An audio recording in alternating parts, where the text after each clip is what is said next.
स्वर्ग की सीढ़ी है। इसलिए इस देश में जब कोई मरता है तो ऐसा नहीं बोलते कि मर गया, क्या बोलते हैं बोलो? स्वर्गवास हो गया। भाई साहब, वो हमारे दादाजी परसों स्वर्गवास हो गए। एक भाई ने हमसे कहा, हमारे मित्र थे, बोला यार वो मेरे पिताजी का स्वर्गवास हो गया। तो हमने भी मजाक में उससे कह दिया कि स्वर्ग गया कि कहीं और तो नहीं गया, क्या प्रमाण है आपके पास? तो वो हंसने लगा, बोला यार तुम हमेशा मजाक कर। हमने कहा मजाक नहीं करते भाई, प्रमाण भी तो होना चाहिए कि पिताजी स्वर्ग ही गए। आपके पास क्या प्रमाण है? तो बेचारा चुप हो गया। हमने कहा भाई प्रमाण है हमारे पास, क्योंकि हिंदू बिना गाय के शरीर छोड़ेगा तो नरक जाएगा। गाय की पूंछ उसको आखिर में पकड़नी, इसलिए जिस घर में गाय होगी और उस घर में कोई शरीर छोड़ेगा तो सीधा स्वर्ग जाएगा। ये प्रमाण शास्त्र दे रहा है। बोलो सीधी बात है। जब गाय है ही नहीं तो स्वर्ग कैसे चले गए भाई? गावा स्वर्ग से सोपानम। इसलिए बोलो सबको गाय रखनी चाहिए कि नहीं रखनी चाहिए? हाथ उठा के बोलो। ऐसे बोलते हो क्या? गाय हमारी। तो क्या अब आप सब लोग घर में गाय रखेंगे? आप फंसे। बोलो हाँ, जो रखे हैं उनके लिए तालियां बजाओ। बहुत अभिनंदन। व्यासपीठ बहुत बहुत धन्यवाद देती है हृदय से जिन लोगों ने घरों में गाय रखी। वो सामान्य लोग नहीं है। हमारे देश में, भारत में जिसके घर में गाय नहीं उसके घर का तो पानी भी नहीं पीना चाहिए। सत्य कह रहा हूं आपको। अगर बिना गाय वाले के घर का पानी पियोगे तो वो पानी शराब का असर करेगी। क्या समझे? बिना बहुत ध्यान दो। बहुत बहुत गजब की बात है, लिखना अपने घर में। बिना हम लोग जो है ना, वहां रोहतक है हरियाणा में एक, तो वहां हम राम कथा बोल रहे थे, बहुत पहले की बात है। तो व्यासपीठ ने कहा कि जो लोग बीड़ी पीते हैं और बीड़ी से धुआं निकालते हैं वो अपने पूर्वजों का पुण्य धुआं बना करके नष्ट कर रहे हैं। एक भाई मद्रास से अगले दिन, तीसरे दिन वहां पहुंचा, रोहतक हरियाणा में। उसने कहा महाराज तूने तो हमारा खाना पीना हराम कर दिया। हमने कहा क्या हुआ? बोला हम चैनल पे बैठे हुए थे, राम कथा चल रही थी और आपकी व्यासपीठ ने कहा कि जो बीड़ी पीते हैं और बीड़ी का धुआं निकालते हैं वो अपना पुण्य तो गंवाते ही हैं, लेकिन अपने पूर्वजों का जो किया हुआ पुण्य है उसको धुआं बना करके बाहर निकालते हैं। कहां लिखा हुआ है बता? क्योंकि मैं तो तब से खाना पीना मेरा हराम हो गया, क्योंकि मैं सिगरेट पीता हूं और मैं धार्मिक भी हूं, इसलिए तब से मेरा जो है सब कुछ बेकार हो गया। इसलिए मैंने सब अपना कारोबार बंद कर दिया। उसी दिन टिकट रात का बनाया और आज यहां पहुंच रहा हूं। आप बताओ कहां लिखा हुआ? ऐसे भी लोग हैं देश में। इसलिए व्यासपीठ ये नहीं कि जो मर्जी बोल देगी, जो बात यहां से निकलती है उसके प्रमाण हैं। इसलिए ये व्यासपीठ गारंटी से इस बात को बोलती है कि इस व्यासपीठ से जो बातें निकलेगी वो शास्त्र सम्मत होगी, वो विज्ञान सम्मत होगी और वो व्यवहार सम्मत होगी। बोलो गौ माता की मां। तब वो हमारे यहाँ एक अंबिका दत्त व्यास जी का लिखा हुआ ग्रंथ नहीं है क्या, शिवराज विजय, संस्कृत में, वो मंगाना पड़ा। फिर उसमें दिखाया, उसमें लिखा है कि जब वो लोग हुक्का पी रहे थे और धुआं निकल रहा था तो अपने पूर्वजों का और पुरखों का पुण्य उड़ा रहे थे। तब रोया वो, बहुत बार बार दंडवत किया, बोला गुरुदेव अब मेरा क्या होगा? हमने कहा भाई साहब आपका प्रायश्चित हो गया है, आप बहुत रो लिए हैं। आज के बाद अपने कुल खानदान में किसी को बीड़ी सिगरेट पीने मत देना, ऐसी शिक्षा मत देना। तू बीड़ी सिगरेट छोड़ दे तो तू अब स्वर्ग का अधिकारी बन गया है। बोलो गौ माता की मां। बोलो। एक भाई श्री कृष्ण से कहते हैं कि महाराज जी आपके घर में 9 लाख गाय है, फिर भी आप माखन चुरा चुरा करके खाते हो, मतलब क्या हुआ? कृष्ण कहते हैं भाई साहब हमारे पास मक्खन की कोई कमी नहीं है रे, लेकिन हम दुनिया को बताना चाहते हैं कि माखन चोरी करके भी खाओगे तो भी भगवान बन जाओगे, और शराब गुटखा तमाकू खरीद करके भी खाओगे तो भी शैतान बन जाओगे। बोलो गौ माता की मां। बोलो माखन चोरी करके भी खाओ भगवान बन जाओ, शराब खरीद करके भी पियो, बोलते क्यों नहीं हो, तो शैतान बन जाओ। क्या गजब की बात है। कन्हैया के लिए तालियां बजाओ। अरे लोग अपने घरों में कृष्ण को बुलाते हैं, आओ भगवान, खा भगवान, जा भगवान, बैठ भगवान, फिर भी कृष्ण किसी के घर में आया हो तो बताओ, वृंदावन की गोपियां धक्का मार करके निकालती है, बोला निकल भगवान, फिर भी खिड़कियों से अंदर आ जाता है। वृंदावन की गोपियां कहती है, अरे ओ कन्हैया, हम तुझे धक्का मारती हैं, थप्पड़ मारती हैं और धक्का मार कर करके बाहर निकालती हैं, फिर भी तू हमारे घरों को नहीं छोड़ता, कारण क्या है? बड़े बड़े भक्त तेरा आह्वान करते हैं, बड़े बड़े वेद मंत्र गाते हैं, तेरे को बुलाते हैं, तेरा भजन कीर्तन गाते हैं, फिर भी उनके घरों में नहीं जाता। हम लोग तुझे धक्का मार के निकालती है, फिर भी हमारे घरों में आता। कृष्ण कहता है क्योंकि तुम गोपी हो, क्योंकि तुम गौ का पीती हो, दूध पीती हो, छाछ पीती हो, गौ की सेवा करती हो, और जो लोग गौ की सेवा करते हैं वो अगर मुझे धक्का भी मारे तब भी मैं उनके घर के बगैर रह ही नहीं सकता हूं। बोलो, इतनी महत्वपूर्ण गाय जिसको गायत्री बोला गया है, वो गाय इस देश के अंदर 1 लाख संख्या में रोज काटी जाती है। गलत है कि सही है? हाथ खड़ा करके बोलो, गलत है कि नहीं है? अगर गलत है तो अब इस देश में हमारे रहते हुए ऐसा होना चाहिए, अगर नहीं होना चाहिए तो बोलो समर्थन और सहयोग करोगे?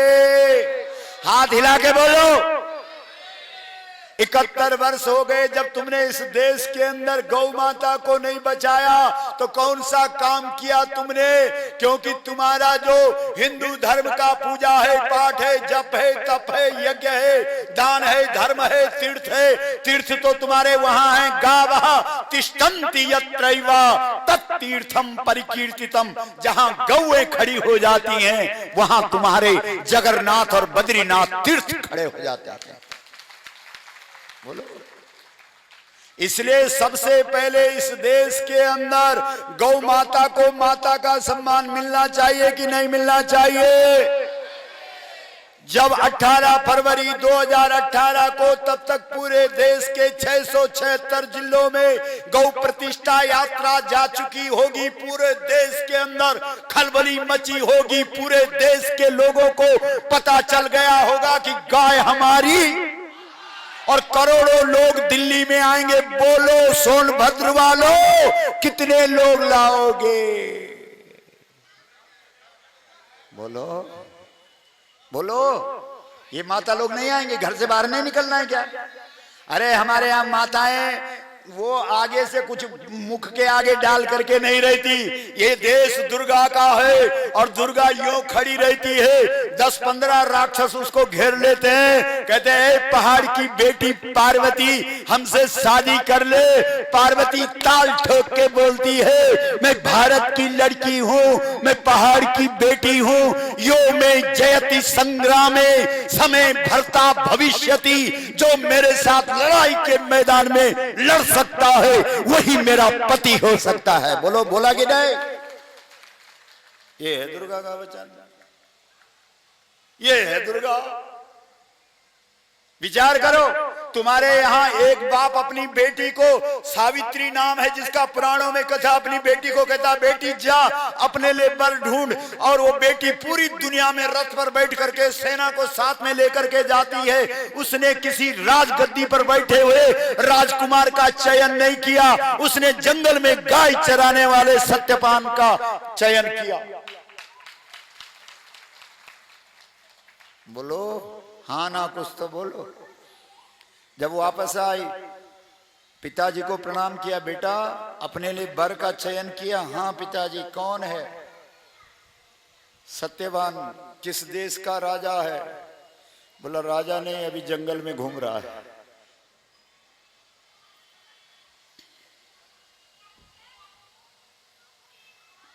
राजा के बगल में राजा के गुरु बैठे थे, देव ऋषि नारद, कोई छोटे मोटे गुरु नहीं। नारद ने कहा राजा तेरी बेटी का ऊपर वाला खराब हो गया, जिसका इसने चयन किया और राजगद्दी पे तो है ही नहीं, राजपाट तो उसको उससे छीन लिया गया, जंगल में गायों के पीछे भटक रहा है, लेकिन उसकी उम्र भी केवल 1 वर्ष है। ऐसा पति चुना है तेरी बेटी ने, इसको डांट फटकार, इसको बोल बंद कर ये बकवास, अभी कुछ नहीं बिगड़ा, बोल अपनी बेटी को।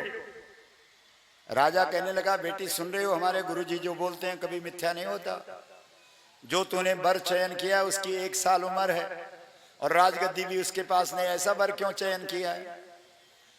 सावित्री बोलती है पिताजी जो लोग गद्दी पर बैठ जाते हैं उनको सत्ता का मद हो जाता है। क्या होता है? जोर से बोलो। पद का क्या होता है?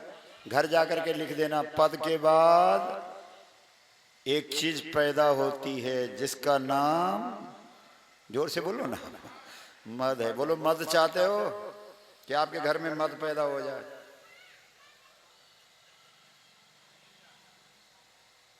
तो फिर गद्दी क्यों चाहते हो? और जहां पद आता है वहां बोलो, इसलिए मैं किसी पद वाले के साथ शादी नहीं करूंगी। और जब आदमी को मद आता है तब उसकी आयुहीन भय सब तवही। जब पद आता है तो उम्र खत्म हो जाती है, समाप्त हो जाती है, अकाल मौत हो जाती है। इसलिए मैंने ऐसे पति का वर्ण किया है जो गौ सेवा में लगा हुआ है, और जो व्यक्ति गौ सेवा में लग जाता है वो काल को भी, उसकी गति को भी बदल देता है। इसलिए गुरुजी कह रहे हैं ना कि उसकी उम्र 1 साल है, वो गायों के पीछे है, और जो गायों के पीछे खड़े होते हैं, क्योंकि गौ माता के पास समय को बदलने की ताकत है, बाकी दुनिया में कोई समय नहीं बदल सकता। बहुत ध्यान से सुन लो। गोस्वामी तुलसीदास जी को जानते हैं आप लोग? हाथ खड़ा करके बोलो। सब जानते हैं, आप नहीं जानेंगे तो कौन जानेगा। गोस्वामी तुलसीदास जी से लोगों ने पूछा कि महाराज जी सुबह का समय अच्छा होता है कि शाम का अच्छा होता है, दिन का अच्छा होता है कि रात का अच्छा होता है? गोस्वामी तुलसीदास जी ने कहा न सुबह का समय अच्छा है रे, न शाम का अच्छा है रे, न दिन का अच्छा है रे, न रात का अच्छा है। बोला फिर समय अच्छा कौन सा है? तुलसी बाबा ने लिखा, बोला धेनु, बोलो धूरी बेला विमल सकल सुमंगल मूल। जिस समय गाय के चरण की धूल उड़ जाए वो संसार का सबसे पवित्र समय होता है। इसलिए समय को अच्छा बनाने वाली कौन है? गाय के चरण की, जोर से बोलो। आज के बाद जब घर से निकलो तो माथे पर क्या लगा के चलना? इस देश में लोगों ने ये तिलक लगाना कब से सीखा? सोचा कभी? इतिहास जानते हो? अरे इस देश के लोग सुबह गाय के पास जाते थे तो उसके चरण की धूल का माथे पर, बोलते क्यों नहीं हो, तिलक लगाते थे। तो भाई लोग तो थोड़ा सा लगाते हैं, क्या समझे? थोड़ा सा लगाते हैं, लेकिन माता लोगों को थोड़े से फिर पूरा नहीं पड़ता, वो तो सीधा मुट्ठी ले लेती है, मुट्ठी भर के ना, गाय के चरण की धूल मुट्ठी भर के। अब मुट्ठी भर के तो माथे पे लगेगा नहीं, कहाँ डालेगी?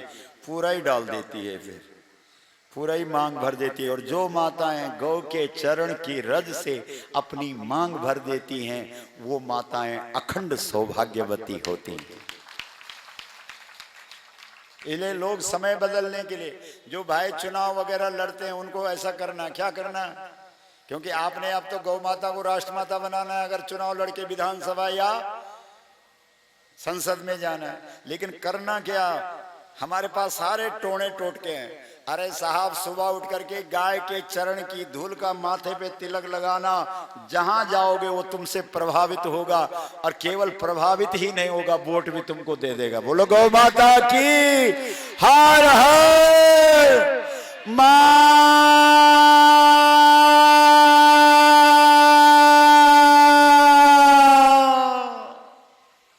तुम्हारा हमारा शास्त्र कहता है गोस पदार्थ, बोलो थोड़ा संस्कृत के श्लोक भी बोला करो, सब भूल गए सब संस्कृत। गोस पदार्थ मृदा यो ही तिलकम कुरुते नरः तीर्थस्नातो भवेत् सद्यः जयस्तस्य पदे पदे।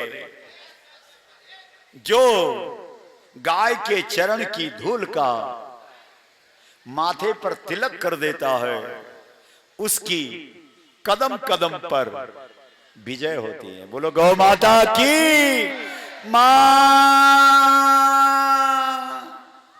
गौ प्रतिष्ठा यात्रा, अगर कोई संगठन, तगड़ा संगठन, कोई पार्टी इस देश की, कोई समुदाय इस यात्रा को निकालता तो कम से कम 500 करोड़ रुपए पहले जेब में रखता, और हम खाली जेब से चल पड़े, बोलो, और 127 जिले पूरे कर लिए। बताओ, सोचो जरा।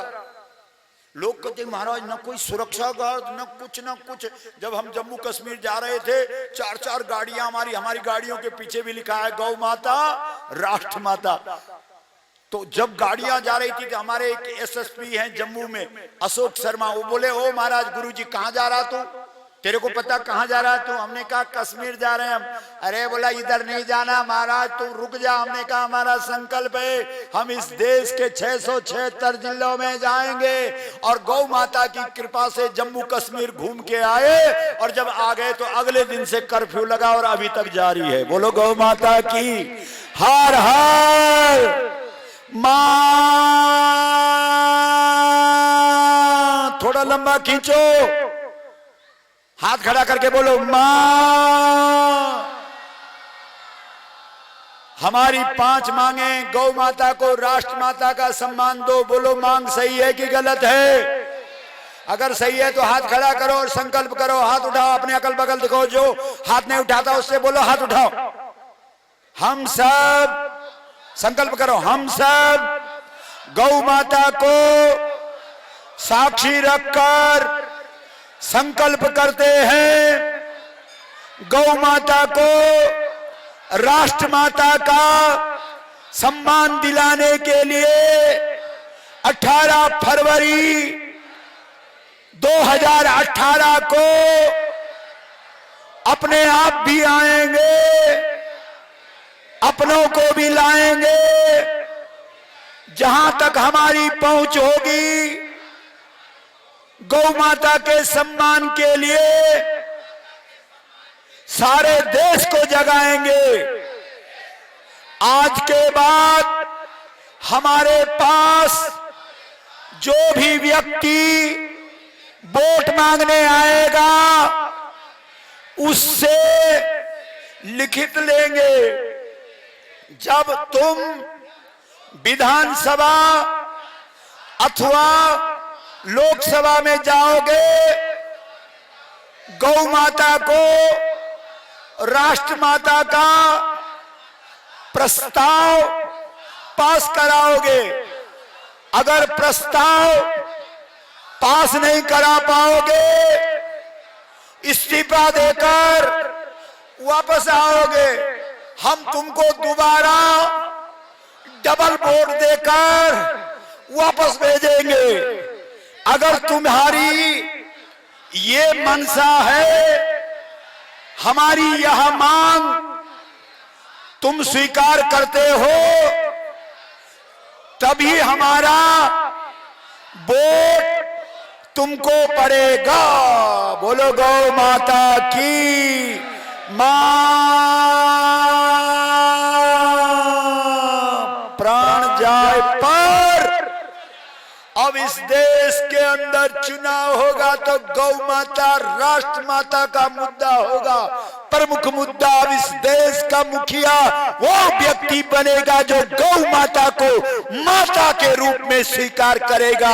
71 वर्ष से इस देश के अंदर गाय को पशु के रूप में अपमानित करके हमने बहुत अपमान किया है। अब हम गाय का अपमान सहन नहीं करेंगे। इस देश के अंदर गौ माता को राष्ट्र माता का सम्मान दिलाएंगे। बोलो गलत है कि सही है? यही गड़बड़ कर रखी है। तुम लोग रात रात को गौरक्षा दल के लोग गायों को पकड़ते हैं, कसाईयों से छुड़ाते हैं। जब थाने में ले जाते हैं तो थानेदार साहब अपने सरकारी कागजों में देखते हैं गाय क्या है, तो उसमें लिखा है गाय पशु है। तो कहते हैं यार ये पशु के पीछे हाथ धो के क्यों पड़े, तो पशु है तो जब तक दूध देगा तब तक रहेगा, जब दूध देना बंद करेगा तो कटेगा। क्या हो गया इन लोगों को? क्योंकि सरकारी कागजातों में इस देश में गाय को क्या मान रखा है? बोलो, पशु।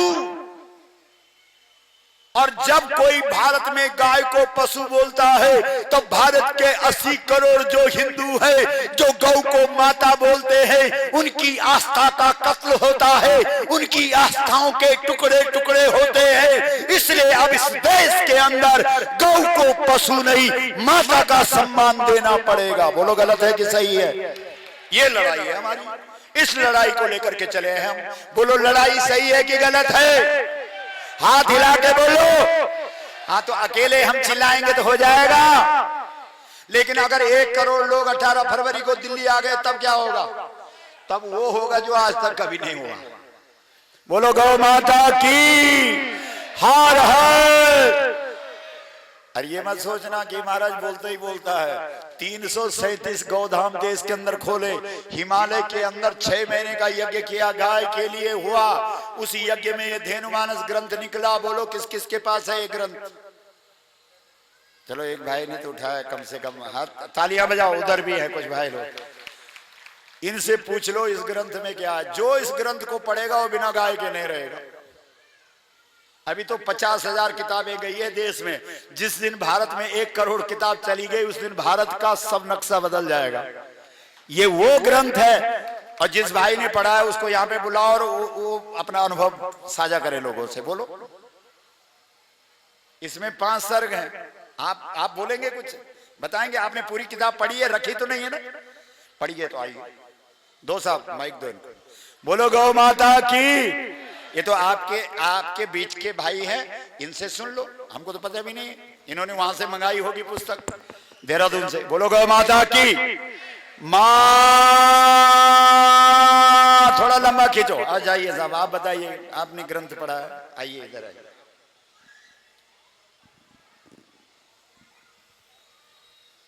बोलो गौ माता की हार हार। जरा हाथ खड़ा करके बोलो जोर से, मां। हाँ बोलिए साहब, किताब के बारे में बताइए। जी, ये धेनुमानस का मैं 31वां पाठक हूँ, 3100। अच्छा जी, सोनभद्र में। और इस गौ कथा के लिए भी आपके आश्रम से मेरे पास फोन आ रहा था, तो मैं एकदम बिल्कुल बॉर्डर से बिंडमगंज के पास से आया हूँ। बजाओ देखो। हाँ, और पढ़ा, इसको पढ़ ही रहा हूँ और पढ़ा भी। हाँ। लेकिन जब 1 बजने को होता है, हाँ। तो कहीं भी मैं रहता हूँ लगता है कि अब टीवी के सामने आ जाऊं मैं। और जिस दिन टीवी पे ये नहीं आता कि आज महाराज का प्रोग्राम नहीं, किसी दूसरे का लाइव आता है, तो उस दिन घंटा 2 घंटा टीवी में बंद कर देता हूँ। जब गौ कथा नहीं आता है, नींद नहीं। आपका नाम क्या है? सुशील यादव। हम लोग अहमदाबाद में थे। अहमदाबाद में एक इंस्पेक्टर था। जब अहमदाबाद में रैली हो रही थी, वो कहाँ का था पता है आपको? भावनगर का। तो उसने कहा, गुरुजी जिस दिन 1 बजे तुम्हारी कथा नहीं आई, मैंने एक बार अपना टीवी तोड़ दिया। ले, गुस्सा तो हमको भी लगता है कि फोड़ दूं, लेकिन क्या करूं, ये देश ही ऐसा है। ये इतना व्याकुल है ये देश गौ माता के बारे में जानने के लिए। ये कहने का मतलब है हमारा। तो इस ग्रंथ को पढ़ने से दिल में गाय आई कि नहीं आई? गाय तो आई ही। और इस ग्रंथ को पढ़ने के बाद हमको ये अब नहीं लगता कि कहीं कुछ और है दुनिया में। सुन लो अब, तालियां और बजाओ। वैसे भी हमारी डिग्री M.Com की है। और M.Com कोई अनपढ़ व्यक्ति नहीं बोल रहा, सुन रहे हैं आप? और 4 बजे भोर में उठ के मैं गोबर उठाता हूँ, और 5 बजे गाय का सानी लगा देता हूँ। 3 टाइम गाय को सानी लगाता हूँ। और मेरा जीवन ऐसा लगता है, जब मैं सुना कि महाराज सोनभद्र में आ रहे हैं, उस दिन से हमको नींद नहीं आई। रात में 3 बजे उठ जाता था मैं। बोलो गौ माता की मां। और इस ग्रंथ को हम तो कहते हैं कि बहुत अगर लोग पढ़ना भी नहीं चाहते हैं, घर में रखें और 1 पन्ना भी जिस दिन पढ़ लेंगे ना, उस दिन उनका जीवन धन्य हो जाएगा। और इस किताब को जो पढ़ लेगा, हम समझते हैं कि और कोई दूसरी किताब पढ़ने की जरूरत नहीं पड़ेगी। बोलो गौ माता की। भाई हमको तो पता ही नहीं था, आपका क्या नाम बताया आपने? सुशील यादव। यादव है, यादवों का तो यही काम है। बोलो गौ माता की। हर हर महादेव। धन्यवाद। मैं अभी छत्तीसगढ़ में गया था, तो बहुत लोग उधर से आए, बोले कि थोड़ा बहुत जब भी कहीं कोई शादी ब्याह कोई कार्यक्रम होता है तो मैं इसके बारे में बोलता हूँ। तो लोग बोले कि कौन ऐसी ग्रंथ है। बहुत लोगों को मैं बताया कि ये ग्रंथ तो मैंने आ गया इस देश में, समझ लीजिए कि ये सतयुग ही आ गया है। और गाय से जब जो कुछ भी मैं मांगा हूं तब हमको वो चीज मिला है। अब बोले पैसा भी मिलता है, तो मैं कह रहा हूं मुझे तो पैसा भी मिलता है। जब कभी जरूरत पड़ती है सुबह उठ के मैं बोलता हूं कि आज पैसे की जरूरत है, उस दिन मुझे पैसा भी मिल जाता है। और थोड़ा बहुत दवा ववा भी मैं करता हूं, जो मिलता है गौ माता के लिए ही मैं लोगों से थोड़ा बहुत लेता हूं, तो गौ माता को ही खिला देता हूं। और अगर मैं कभी 1000 का खिलाया तो वो 4 या 5000 दे जाती है। सुन रहे हैं आप? बोलो गौ माता की। धन्यवाद यादव साहब, बहुत धन्यवाद। है हाँ, कहाँ है? उठाओ। बहुत बहुत धन्यवाद यादव जी। देखो आप उतनी दूर से आए, गौ माता ने आपको वहां से उठा लिया, देख लिया। एक बार तालियां बजाओ। बोलो गौ माता की। हर हर। आ जाओ बेटा, आ जाओ। देखो अच्छा, नवरात्र में देवियों की पूजा किसमें होती है? बेटियों भूल गए सब। आओ इधर, एक फल तो लाओ शर्मा जी, एक फल लाओ बेटी के लिए। आज तो सप्तमम काल रात्रि थी। इधर आओ, इधर आओ, पहले इधर आओ। आपकी पूजा करेंगे हम। आप तो साक्षात भगवती विंध्यवासिनी है, दुर्गा है। अब बोलो। देखो देखो छोटी बालिका क्या बोल रही, सुन लो इसको। ये साक्षात देवी है। सोनभद्र वालों के लिए भगवती का 7वां रूप प्रत्यक्ष रूप से खड़ा हो गया। बोलो गौ माता की। हाँ बोलिए। ओम जय जय गौ माता मैया, जय जय गौ माता। निस दिन तुमको धावत हरि शिव जी दाता। ओम जय जय गौ माता। मंथन समुद्र कुकीन हो तब प्रकटी मैया। ऋषि मंडल ने लियो कामधेनु गैया। ओम जय जय गौ माता। कोटि 33 देवता रोम रोम बसे। पंचगव्य जो लेता गौ। जन्मों के पाप कटे, जन्मों के पापन से। ओम जय जय गौ माता। सर्वौषधि भंडारी तू ही है मैया। घर भी कहे उसी को जिस आंगन गैया। ओम जय जय गौ माता। संकट उनके हरती, पार बेतरनी करे। तेरी पूछ धरे जो भव सागर से तरे। ओम जय जय गौ माता। तेरे खुर की धूरी माथे पर जो लगे। तेरे स्नान का फल हो, पद पद विजय मिले। ओम जय जय गौ माता। कृष्ण बसे माँ तुझ में, तुमको जो ध्यावे। मन इच्छा हो पूरी, मानह तन पावे। ओम जय जय गौ माता। गौ माता जी की आरती प्रीत से जो गावे। कह गोपाल मैं शरण हूँ, महमानत पावे। ओम जय जय गौ माता। बोलो गौ माता की। ये धेनुमानस में है ये आरती, और इस बालिका को पूरी याद है, कंठस्थ है। एक बार तालियां बजाओ इस देवी के लिए।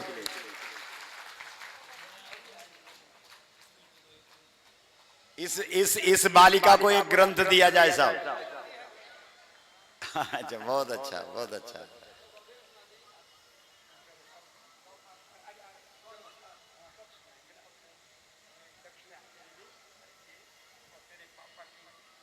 माला चढ़ाइए, माला दीजिए।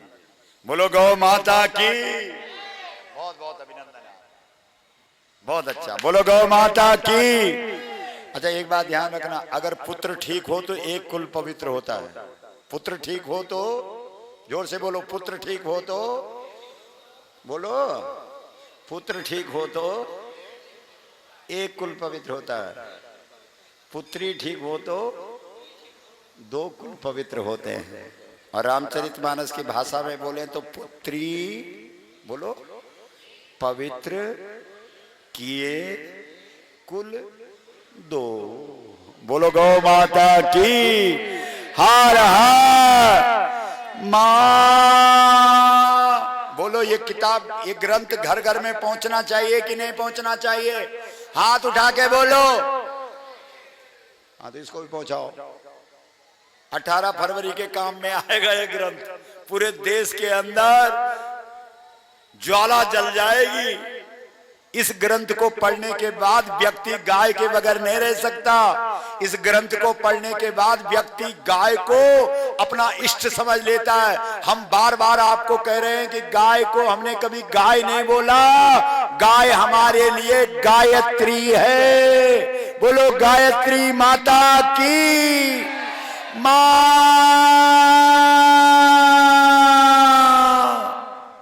गौ माता को राष्ट्र माता का सम्मान मिलना चाहिए। बोलो सब लोग संघर्ष करेंगे। गौ मंत्रालय अलग होना चाहिए कि नहीं होना चाहिए? ये हमारी मांग है। अब सुनो, आप लोग कहेंगे महाराज आर्थिक रूप से, क्योंकि ये तो धार्मिक मांग है, लेकिन अर्थ है क्या गाय के पास? हाँ है। कितना? इतना है कि भारत सोने का पहाड़ बन जाएगा। चिड़िया की बात नहीं करते हम। जब तक लोग गाय को नहीं पहचानते तब तक लोग सोने की चिड़िया बना सकते हैं, लेकिन जिस दिन गाय को ये देश पहचान जाएगा उस दिन गाय इस देश को सोने का पहाड़ बना दे। आप कहेंगे महाराज जी कैसे सोना निकलेगा? क्योंकि आजकल तो कलयुग में सब हिरण्याक्ष, हिरण्य कहते हैं सोने को, रक्ष कहते हैं आंख को। क्यों? सब लोग यही देखते हैं कि रुपए कहां से आएगा। बाप बड़ा ना भैया सबसे बड़ा। लेकिन तुम लोगों की एक आदत हो गई है खराब। सोना तो चढ़ाते हो मंदिरों में, कहां चढ़ाते हो? और फिर राक्षस लोग आते हैं, विदेशी आक्रमणकारी, और तुम्हारे मंदिरों को तोड़ करके और लूट खसूट करके ले जाते हैं। बोलो है कि नहीं? आना बोलो। जो सच्ची है वही बात हम बता रहे। ठीक है। और जब कोई गौ के लिए आंदोलन करने आता है तो उसको क्या चढ़ाते हो? अब चुप क्यों हो गए? बोलो हमको फूलों की जरूरत है। आप चुप हो गए। फूल का क्या करना हमको? बोलो हमको तो पूरे देश के अंदर गौ माता के लिए जन जागरण करना है। हर व्यक्ति को जगाना है। इसमें सबका समर्थन और सहयोग चाहिए कि नहीं चाहिए? हाथ उठा के बोलो। बोलो गौ माता की। मां। गाय के गोबर की खाद दुनिया की सबसे उत्तम खाद है कि नहीं है? बोलो हाँ ना बोलो। तो सरकार से पूछो कि यूरिया क्यों मंगा रही फिर विदेश से? वो जहर क्यों मंगाया जा रहा है? उस जहर ने खेत भी बर्बाद कर दिए और उस अन्न को खा करके हम भी बर्बाद हो गए। और सब जान रहे हैं और वैज्ञानिक भी बोल रहे हैं कि यूरिया खेती के लिए ठीक नहीं है। और फिर भी विदेशों से यूरिया मंगाया जा रहा। क्यों? क्योंकि अगर यूरिया नहीं मंगाएंगे और गाय के गोबर की खाद बना देंगे तो गाय की कीमत बन जाएगी ना, और गौ को प्रतिष्ठा मिल जाएगी ना, गौ का सम्मान हो जाएगा ना। लेकिन असुर लोग गाय का सम्मान चाहेंगे क्या? रावण के पास क्या नहीं था? बोलो रावण पूजा करता था, पाठ करता था, ब्राह्मण के घर पैदा हुआ था, यज्ञ करता था, जप करता था, तप करता था। क्या नहीं था रावण के पास? लेकिन रावण गाय का सम्मान नहीं करता था। इसलिए अंगद ने रावण के भरे दरबार में कहा, ए, तू राक्षस है। उसने कहा, ओए, तेरे मालिक मेरी बराबरी नहीं कर सकता। तेरा मालिक क्षत्रिय कुल में पैदा हुआ है, मैं ब्राह्मण कुल में पैदा हुआ हूँ। तेरा मालिक मंदिर में जाकर के कमल के फूल चढ़ाता है और मैं मंदिर में जाकर के सिर काट करके चढ़ाता हूँ। तेरा मालिक रामेश्वरम शिवलिंग की स्थापना करता है, मुझे बुलाता है। बोल तेरे मालिक में मैं किस बात में कम हूँ? अंगद बोले, चुप, तू राक्षस है। सब कुछ होते हुए भी तूने गाय का अपमान किया है। यही यही देश धेनु तुझ पावे, नगर गांव पुर आग लगावे। ये तेरा कानून है। तूने जहां जहां गाय है वहां वहां आग लगवाई है। तूने गायों का अपमान करवाया है। और इस भारत की संस्कृति है, जो गौ का अपमान करे, जो गौ का सम्मान न करे, वो चाहे जो मर्जी करे, पूजा करे, पाठ करे, जप करे, तप करे, यज्ञ करे, दान करे, तीर्थ करे, जो मर्जी करे, हमने उसको, भारतीय संस्कृति ने उसको राक्षस बोला है। जिसने गौ का सम्मान किया है उसको हमने भगवान बोला है, देवता बोला है। बोलो। इसलिए यूरिया पे प्रतिबंध लगे और इस देश के खेतों में खाद किसकी पड़े? जोर से बोलो, बोलो। मांग सही है कि गलत है? और गोबर में केवल खाद नहीं है, गोबर में एक गैस है जिसको मीथेन गैस बोलते हैं विज्ञान की भाषा में। और उस मीथेन गैस से तुम्हारे घर का चूल्हा जलता है। आप सब पढ़े लिखे लोग हैं, बोलो मीथेन गैस से घर का चूल्हा जलता है कि नहीं? हाथ हिला के बोलो। और मीथेन गैस को सीएनजी गैस में बदल दो तो उससे मोटर गाड़ी चलती है कि नहीं? जिस दिन इस देश में गाय के गोबर गैस से मोटर गाड़ियां चलने लग जाएगी, जिस दिन इस देश में गाय के गोबर से घर घर का चूल्हा जलने लग जाएगा, उस दिन भारत का ₹1 और अमेरिका का $100 बराबर हो जाएगा। ऐसा होना चाहिए कि नहीं होना चाहिए? इसके लिए क्या करना पड़ेगा? गोबर की खाद बनाने के लिए, गोबर का गैस निकालने के लिए, गोबर गैस से गाड़ियां चलाने के लिए, ये किसान के बस का नहीं है, क्योंकि इसके लिए बड़े बड़े कारखाने लगाने पड़ेंगे। आ गई समझ में? बड़ी बड़ी मशीनें लगानी पड़ेंगी। तो वो मशीन कौन लगावे? सरकार लगावे। कौन लगावे? और सरकार किसान से क्या खरीदे? जोर से बोलो। गोबर। कितना रुपए? कम से कम ₹10 किलो। किसान को 1 किलो गोबर की कितनी कीमत मिलनी चाहिए? कौन कौन भाई लोग सोच रहे हैं अब आगे चुनाव लड़ने की? बोलो, ये काम कराओगे? हाँ ना क्यों नहीं बोल रहे हो? ₹10 किलो जिस दिन किसान से सरकार गोबर खरीद लेगी, उस दिन किसान गाय को गलियों में छोड़ेगा। बोलो। बुंदेलखंड की सड़कों पर उस दिन गाय घूमेंगी, बाजारों में प्लास्टिक खाने के लिए मजबूर होंगी, गंदगी खाने के लिए विवश होंगी। इसलिए इन सब का एक ही समाधान है, किसान से ₹10 किलो गाय का गोबर सरकार खरीदे। ये हमारी आर्थिक मांग है। बोलो, सही है कि गलत है? अगर सरकार आज ही 9 बजे ब्रेकिंग न्यूज चलाए कि सरकार किसान से ₹10 किलो गोबर खरीदने के लिए सरकार तैयार, तो बोलो 3 दिन के अंदर भारत के सारे बाजार में घूमने वाली गौएं गांव में पहुंच जाएंगी कि नहीं? बोलो हाँ ना।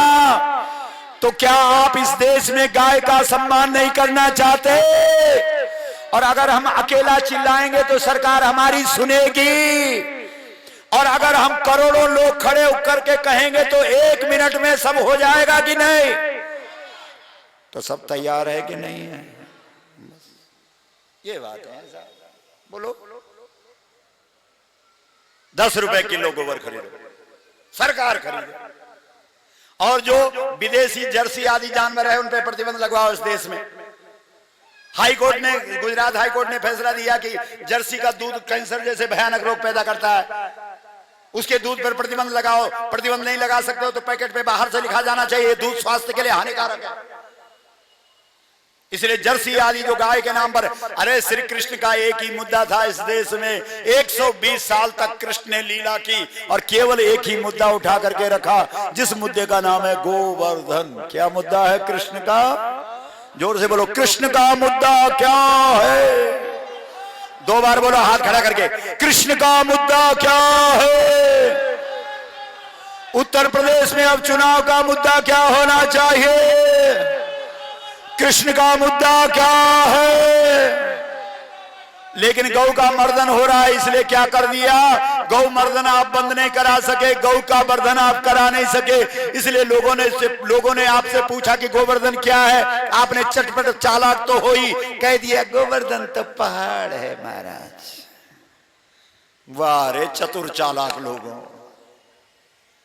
गोवर्धन कृष्ण का मुद्दा है और गोवर्धन शब्द का सीधा सीधा अर्थ है हम इस देश के अंदर गौ का वर्धन करना चाहते हैं। और गोवर्धन के लिए कृष्ण ने सारे ब्रजमंडल को, सारे भारत को इकट्ठा किया, हर एक ग्वाल और गोपी को तैयार किया और कहा सब अपनी अपनी राशि, अपनी अपनी ताकत, अपनी अपनी शक्ति, अपनी अपनी संपत्ति, अपना अपना बल सब गौ माता को वर्धन करने में लगा दो। बोलो सही है कि गलत है?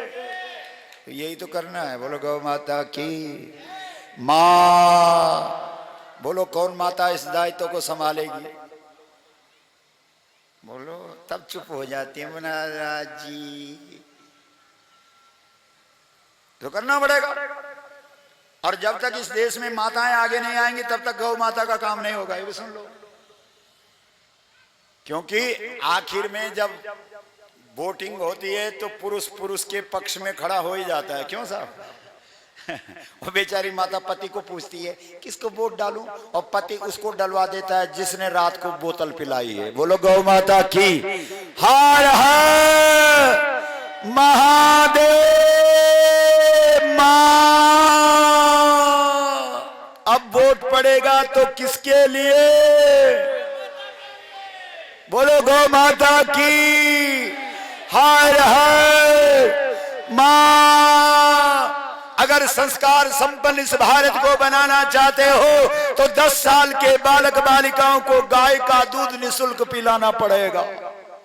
क्योंकि जो भारतीय नस्ल की गाय है उसका कंधा होता है, और कंधे वाली गाय का दूध जो बेटा पी लेता है वो जीवन भर माँ बाप के कंधे से कंधे मिला करके चलता है। आप पता कर लेना। और जो बिना कंधे वाली का दूध पीता है वो माँ बाप को पीठ दिखा देता है। बोलो तू जा बुढ़े, जहां जाना है। इसलिए सब चाहते हैं कि हमारे बच्चे हमारे कंधे से कंधा मिला करके चलें। बोलो हाथ उठा के बोलो। तो कंधे वाली गाय का दूध पिला दो 10 वर्ष तक। आप कहेंगे 10 वर्ष तक क्यों? क्योंकि संस्कार कितने वर्ष तक पड़ता है? 10 वर्ष। बताओ, हम तो पूरे भारत की बात कर रहे हैं। बोलो। इसलिए 10 साल तक के बच्चों को इस देश की सरकारें, चाहे वो राज्य सरकार हो चाहे वो केंद्र सरकार हो, 10 साल के बच्चों को गाय का दूध पिलाया जाए। ये हमारी तीसरी मांग है। निःशुल्क। आंगनबाड़ी में सड़ा हुआ दलिया खिला रहे हैं निःशुल्क, उसको बंद करो। और भारतीय नस्ल की गाय का दूध पिलाओ निःशुल्क, इसको चालू करो। चौथी मांग है गौचरान भूमि गायों के लिए मुक्त होनी चाहिए। बोलो सही है कि गलत है? आज भी इस देश के अंदर खाता खतौनी निकालो तो गाय का नाम मिलेगा। गौचरान गौचरान गौचरान। सब कब्जा कर दिया। कहीं समाज ने कब्जा कर दिया, कहीं सरकार ने कब्जा कर दिया। बोलो है कि नहीं है? सारी गौचरान की भूमि खाली करो, क्योंकि भारतीय नस्ल की गाय जब तक चरती नहीं है तब तक सुखी होती नहीं है। गौचरान गायों के लिए उपलब्ध हो। बोलो सही है कि नहीं? और जो गौ हत्या करे उसको मनुष्य की हत्या समझ करके वही दंड दिया जाना चाहिए। यानी गौ हत्यारों के लिए कौन सा दंड होना चाहिए? फांसी, मृत्यु दंड। बोलो मांग सही है कि गलत है? ये 5 मांग हमारी है, सही है कि गलत है? तो अगर सही है तो सब खड़े हो जाओ। और हमने कसम खा रखी हम 676 जिलों में जाएंगे। आप कसम खा लो हम सोनभद्र जिले के हर गांव में जाएंगे। बस इतनी सी बात। आपको हम ज्यादा दूर नहीं भगा रहे हैं। और जो रिटायर्ड है, सेवानिवृत्त है, वो हमारे साथ आ जाओ। हम अहमदाबाद में गए, एक माँ बाप खड़े उठे, अपना बेटा इंजीनियर क्यों दे दिया। ये कहाँ ब्रह्मचारी जी हमारे, वो पीछे वो जो सफेद कपड़े वाले। बोला लो गुरुजी हम अपना बेटा दान करते हैं इस आंदोलन के। हमारे राष्ट्रीय अध्यक्ष शर्मा साहब यहाँ पर बैठे हैं, बहुत बड़े आदमी है, सब छोड़ छाड़ करके चल पड़े हैं। हमारे भंडारी जी, सुमन जी, उत्तम जी, मुकेश जी, ये जो सारी टीम, हमारे आचार्य जी बुंदेलखंड का एक दिव्य ब्रह्मचारी जो हमारे साथ यहाँ मंच पर बैठे हैं, पूरा जीवन गौ माता के लिए समर्पित है। बोला गुरुजी मेरी समझ में बात आ गई है, अब एक एक गांव से 20-20 हजार लोगों को तैयार करूंगा और दिल्ली में 18 फरवरी 2018 को 1 करोड़ लोग जब इस आवाज को बुलंद करेंगे, गौ माता, राष्ट्रमाता, गौ माता, तो बोलो गौ प्रतिष्ठा यात्रा का उद्देश्य ठीक है कि गलत है? सही बोलो, दिल पर हाथ लगा के बोलो। तो अगर सही है तो सही का समर्थन और सहयोग होना चाहिए कि नहीं? तो ये बात है। इन बातों को बोलने जा रहे हैं हम पूरे देश में। हाँ जी, 4 लोग दो हमको, एक माताओं में दो, महिला प्रमुख, एक भाइयों में दो, एक युवाओं में दो, और एक सोशल मीडिया में फैलाओ इस बात कि अब ये देश चुप नहीं रहेगा, अब गौ माता को राष्ट्र माता का सम्मान दिला के रहेगा। बोलो गौ माता की, जरा हाथ खड़ा करके बोलो मां। हमारे राम गोपाल भाई ने इस आंदोलन में 500 रुपए का समर्थन सहयोग दिया, एक बार तालियां बजाओ। बोलो गौ माता की, हर हर मां। 5 हमारे सूत्र हैं। पहला सूत्र है मां शब्द का ज्यादा से ज्यादा सुमिरन करो। ये पावरफुल शब्द है। वाल्मीकि ऋषि ने पहला शब्द जो मुख से बोला था वो मां बोला था। वाल्मीकि जी इस ब्रह्मांड के पहले कवि हैं, और जिस दिन हम पैदा हुए उस दिन हमारे मुख से पहला शब्द क्या निकला था? बोलो मां। और गाय क्या बोलती है? तुम्हारे यहाँ जितने मंत्र हैं, ओम नमः शिवाय, ओम नमः भगवते वासुदेवाय, जितने मंत्र हैं उनका ऋषि है, और ये पहला शब्द है जिसका कोई ऋषि नहीं, कोई न्यास नहीं, कोई छंद नहीं, कोई विनियोग नहीं, इसकी कोई शर्त नहीं। ये शब्द कौन सा है? बोलो। इसका ज्यादा से ज्यादा घर में उच्चारण करना, और इस ग्रंथ का घर में पाठ करना। वो अपना सुनील यादव जो अभी आए थे यहाँ पर, छोटी सी बालिका, उसको देख के देखो, एक चौपाई पढ़ना, ज्यादा नहीं पढ़ना। आप देखना क्या होता है घर में। गौ माता दोनों चीज पैदा करती है, शांति भी और क्रांति भी। बाहर से तुम्हारे जीवन में पैदा कर देगी क्रांति, और अंदर से तुम्हारे जीवन में ला देगी शांति। बोलो गौ माता की। और तीसरा है, चाहे 1 रुपए निकालो, लेकिन अब तुम्हारी संपत्ति का प्रथम हिस्सा किसके लिए निकलना चाहिए? बोलो। वैसे भी तुम्हारे यहाँ भोजन करने से पहले एक पहला ग्रास का नाम क्या है? गौ ग्रास। बताओ, हम कोई नई बात सुनाने थोड़ी आए, जो पुरानी बात है वही तो बता रहे हैं आपको। और तुम्हारे घर में एक एक गोबर का गणेश बना हुआ होना चाहिए, क्योंकि तुम्हारे यहाँ एक ही प्रतिमा बनाने की अनुमति है, और वो है गणेश, और गणेश बनता है गोबर से। इसलिए अपने पूजा घर में आज ही गणेश की प्रतिमा बना करके रख देना। अष्ट सिद्धि और नवनिधि तुम्हारे घरों में अपने आप आने लगेगी। बोलो गौ माता की। और जब तक 10-20 लोगों को इस लाइन में नहीं लगाया, तब तक आपको चैन नहीं पड़ना चाहिए। बोलो गौ माता की, हर हर मां। तो हमने अपनी बात आपके सामने रख दी। अब आप में से कुछ माताएं, कुछ भाई लोग आगे आओ, हमको आश्वासन दो। महाराज जी चिंता न करो, 18 फरवरी 2018 को हम 20,000 लोग सोनभद्र से लेकर के आएंगे, क्योंकि एक जिले के और इसके सदस्य बनाओ। गौ माता को राष्ट्र माता बनाने के लिए पूरे देश के अंदर जन जागरण करो। जहां तक तुम्हारी पहुंच है लोगों को जगाओ और इस काम में लग जाओ। ये आश्वासन हमको दो। आपने बड़े भाव से हमारी बातों को सुना, आपका बहुत बहुत अभिनंदन, धन्यवाद। और मुख्य जो आयोजक हैं जिन्होंने महत्वपूर्ण भूमिका आज निभाई है, वो कौन कौन है? थोड़ा एक बार खड़े उठ जाएंगे, उनका फोटो हम भी तो खींच लें। जिन भाइयों ने ये आयोजन के लिए दौड़ धूप की है, कौन है मुख्य? जो है मुख्य तो 5-7 लोग ही होते हैं, बाकी तो सब जुड़ जाते हैं। बात बोलो। आइए साहब, कौन कौन है? लाइए। बहुत बहुत अभिनंदन है। हम आपका बहुत बहुत अभिनंदन करते हैं। हमारे विमलेश पटेल साहब, आपने गौ माता के इस महान आंदोलन में 500 रुपए प्रदान किए, आपका बहुत बहुत अभिनंदन। बोलो गौ माता की। सत्यपाल जैन साहब ने 2100 रुपए इस आंदोलन के लिए प्रदान किए। एक बार तालियां बजा करके। एक बात ध्यान रखना, ऐसा मत सोचना गुरुजी केवल भाषण देते। 337 गौधाम देश के अंदर खुले हैं और 4.5 लाख लोगों के घरों में गौएं बंधी हैं इस आंदोलन ने। बोलो गौ माता की। आइए साहब, आपका बहुत बहुत अभिनंदन। अब मनुष्य मित्र जी, अब वो 2 माइक है ना, बोलो बोलो गौ माता की। शर्मा जी को दे दो, शर्मा जी। बोलो गौ माता की, गंगा मैया की। ये आचार्य जी को दे दो, 2 शब्द ये भी बोलेंगे, है ना। बोलो गौ माता की, गंगा मैया की। और जो जो आश्वासन देना चाहते हो 2-2 शब्द, एक शब्द यहाँ पर बोले। माताओं में से जरूर करके आगे आना है, हमको आश्वासन देना है। तब हमको लगेगा कि हिमालय से कोई आया था और उसको यहाँ भीख मिल गई। एक बात ध्यान रखना, हिमालय से में अगर कोई पत्थर भी लुढ़क करके आता है तो लोग शिव जी बना करके उसकी पूजा करते हैं। हम तो भाई बहन चलते फिरते आए हैं। हमारे बुजुर्ग लोग गंगा जल की शीशी ले लेकर के जब इस उत्तर प्रदेश की सीमा से बिहार की तरफ जाते थे तो हजारों हजारों लोग गंगा जल की शीशी पूजने के लिए आते थे। ये वही सोनभद्र है। हमें आशा है कि अब सोनभद्र के अंदर क्रांति पैदा होगी और गौ माता को राष्ट्र माता के सम्मान के लिए यहाँ का युवा और हर भाई बहन तैयार होंगे। बोलो गौ माता की जय, गंगा मैया की, यमुना मैया की, बद्री विशाल भगवान की, काशी विश्वनाथ की, सदगुरुदेव भगवान की, हनुमान जी महाराज की, सनातन धर्म की, सत्य परंपरा की, गौ माता को राष्ट्र माता घोषित करो, गौ माता को राष्ट्र माता, घोषित करो, गौ माता को राष्ट्र माता, घोषित करो, हर हर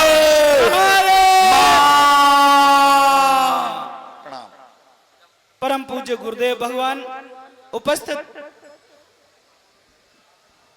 पुण्यवान भाई बहनों, आज हम सब लोगों ने जो संकल्प लिया है गुरुदेव के सानिध्य में, इस संकल्प में मन वचन कर्म से हमें समर्पित होकर के लगने की आवश्यकता है। क्योंकि हमारे यहाँ कहा जाता है कि करनी कथनी बिन करनी करे, करनी बिन कथनी करे, अज्ञानी दिन रात कुकर जो भूकत फिरे सुनी सुनाई बात। परम श्रद्धेय के श्री चरणों में श्रद्धा पूर्वक समर्पित भाव से मैं यहाँ खड़ा होकर के आपके बीच में निवेदन करता हूँ कि आचरण की संस्कृति का मंच है ये जो कहा जा रहा है उसको जीवन में जिया जा रहा है। आज इस देश में वर्तमान समय में लाखों लाखों लोग कहते कुछ हैं करते कुछ हैं। जितने लोग इस पंडाल में हैं, यदि इस आचरण की संस्कृति को हम महत्व देते हैं तो आज हमें अक्षरशः इस संकल्प को आचरण में अवतरित करने की आवश्यकता है। जिस दिन भारतवर्ष का यह गौभक्त समुदाय अपने इस संकल्प के साथ खड़ा हो जाएगा कि है हमें हमारी संस्कृति बचाने के लिए हमारी गौ माता को राष्ट्र माता का सम्मान मिलना ही चाहिए, उस दिन दुनिया के सारे जितने भी लोगों का दबाव है भारत सरकार पर, चाहे वो किसी भी बेबसी पर हमारी सरकारें घुटने टेकती हो, यदि भारत की जनता खड़ी हो जाती है कि हमें हमारी संस्कृति प्राणों से प्यारी है, जिस संस्कृति के लिए हमारे पूर्वज निछावर हो गए, जिस संस्कृति की रक्षा के लिए हमारे अनगिनत पूर्वजों ने बलिदान दिया, इसका इतिहास आप सबको विदित है। इसलिए मैं निवेदन करूंगा कि अपनी संस्कृति की रक्षा के लिए, पीढ़ियों के कल्याण के लिए, सज्जनों पेट के लिए तो कोई भी जीता है, जो पेट के लिए मात्र जीता है उसका मरण होता है, लेकिन जो पीढ़ियों के लिए काम करता है इस धरती पर उसी का स्मरण होता है। इसलिए मैं निवेदन करूंगा कि हम आप सब मृत्यु के और ही जा रहे हैं, इस जीवन में ऐसा कार्य क्यों ना किया जाए जिससे आने वाली पीढ़ी आपको आदर से स्मरण करें। इन्हीं शब्दों के साथ आदरणीय गुरुदेव के चरणों में भाव पुष्पांजलि को समर्पित करते हुए सोनभद्र के भाई बहनों से निवेदन करूंगा और उस छोटी सी बिटिया से जिसने आरती गाई है गौ माता की, मैं चाहूंगा कि अपना नाम, अपने पिताजी का नाम, सब कुछ अपने हमारे रजिस्टर पर लिखें और सभी माताओं के जो बच्चे हैं, क्योंकि इस धरती पर मातृशक्ति है, एक ऐसी शक्ति है जिसके द्वारा सज्जन समाज, जिसके द्वारा संत महात्मा वीर पुरुष सब माताओं की कोख से पैदा होते हैं। तीन समारत जगत को सती पहला नंबर है मातृशक्ति का, इन्हीं की कोख से संत पैदा होते हैं, इन्हीं की कोख से सूरमा वीर पैदा होते हैं। इसलिए तीन समारत जगत को सती संत और सूर, तीन बिगारत जगत को कपटी कायर कूर। बोलो गौ माता की धन्यवाद। बोलिए गौ माता की, बोलिए गौ माता की। अब आयोजक समिति जो ऊपर आई है पूज्य गुरुदेव का आशीर्वाद ले लें। और जैसे कि आप लोगों के बीच के ही एक व्यक्ति ने बताया कि जो ये धेनु मानस ग्रंथ है, जैसे कि आप सभी को पता है कि गौ कथा का जो मूल आधार है वो धेनु मानस ग्रंथ है। इसकी दिव्यता के बारे में आपने उनके मुख से ही सुन लिया। ये सामान्य ग्रंथ नहीं है वास्तव में। जब गुरुदेव ने 1 साल तक अखंड तपस्या की श्याम वन हिमालय के जंगल में, तब साक्षात कामधेनु गौ माता ने ये वरदान रूप में ये ग्रंथ दिया है और पीछे रखा हुआ है टेबल पे। इसलिए यहाँ पे जितने भी भाई बहन आए हैं सभी लोग वो ग्रंथ ले जाएं और अपने अपने घर पे पूजा स्थल पे रखें और सुबह सुबह ज्यादा नहीं सब परिवार सिर्फ 2 चौपाई पढ़ें। आप पाएंगे कि आपके घर में अथाह प्रेम, शांति और संस्कार की स्थापना होगी। और जितने भी यहाँ पे युवा भाई और बहन हैं जो अपने अपने मोबाइल में इंटरनेट का प्रयोग करते हैं, व्हाट्सएप या फेसबुक का, मेरा निवेदन है कि इस आंदोलन के साथ सतत जुड़े रहने के लिए आप एक बार आकर के हमसे संपर्क कर लें। हम आपको वो नंबर बता देंगे ताकि आपको आंदोलन की गतिविधियां सतत और निरंतर मिलती रहेंगी, ताकि आपकी सक्रियता बनी रहे। और यहाँ पे अभी एक समिति का गठन होगा जिसमें यहाँ पे दायित्व दिए जाएंगे और जो बहनें यहाँ पे उपस्थित है विशेष करके वो एक बहन या 2 बहन पूज्य गुरुदेव के श्री चरणों में आकर के आशीर्वाद लें और दायित्व ग्रहण करें कि इस जिले के अंदर हम बहनों का नेतृत्व करेंगे और 18 फरवरी 2018 को यहाँ से अधिक संख्या लेकर के हम आंदोलन में पहुंचेंगे। भाइयों में और बहनों में जो यहाँ समिति का गठन होगा वो आकर के ऊपर नाम लिखवा दें। जय गौ माता। अब आरती शुरू होगी। ओम जय सभी लोग जय आगे आ गौ जाएं। माता मैया जय जय गौ माता, तुमको निश दिन सेवत मैया जी को प्रतिदिन सेवत हरि शिव जी धाता। ओम जय जय गौ माता, मंथन समुद्र को